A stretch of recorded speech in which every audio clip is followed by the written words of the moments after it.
E o que vai para minha estante. Hoje eu vou contar um pouquinho de como começou a minha coleção. Na verdade, como ela foi esperada, sonhada. E os primeiros livros que fizeram parte da minha estante, em algum momento eu vou mostrar as fotos anteriores, são da editora Ática. Os clássicos que caíam na literatura indicada para o vestibular, os clássicos em que se estudava nas marcações das escolas literárias, e elas são muito especiais para mim, essas primeiras coleções, essas primeiras indicações, porque minha prima, que era mais velha que eu, trabalhava e tinha um salário fixo e todo mês ela me presenteava com um exemplar.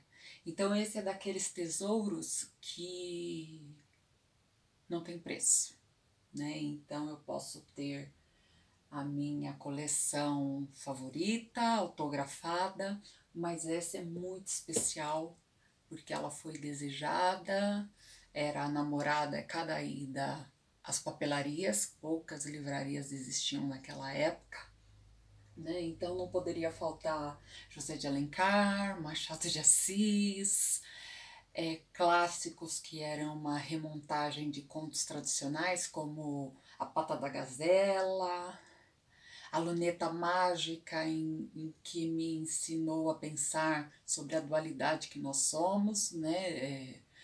Bem e mal, claro que hiperbolizados, uma nova roupagem de personagens já caracterizados na Bíblia, Esaú, Jacó, as Minas de Prata, as aventuras, né, cristalizadas por José de Alencar, não só pelo regionalismo do indianismo, mas o garimpeiro.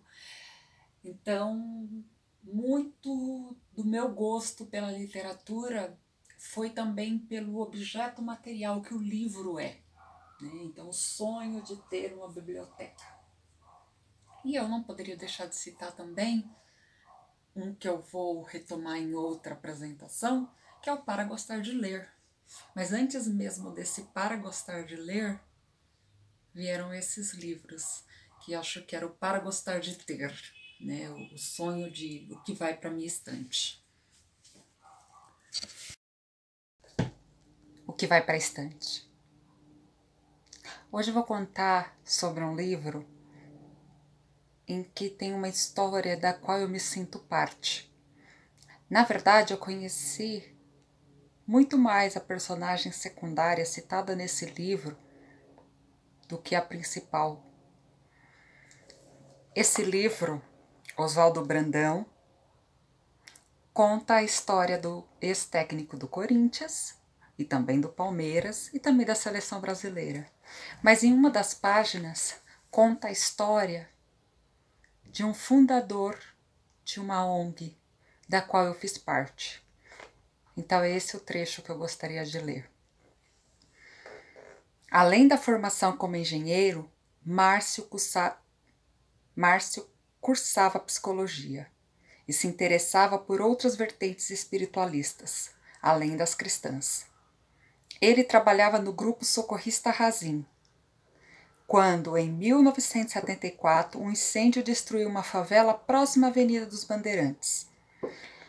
Após participar ativamente do trabalho de auxílio aos desabrigados, decidiu que era preciso fazer algo mais.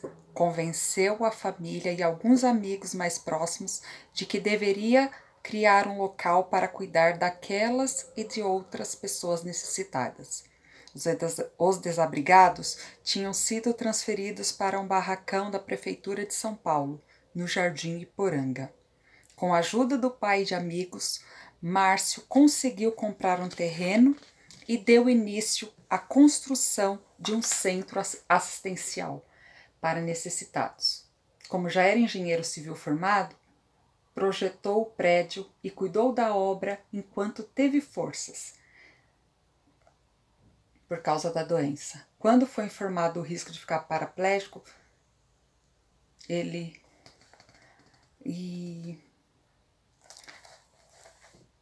depois que ele faleceu, o nome da instituição ganhou seu nome.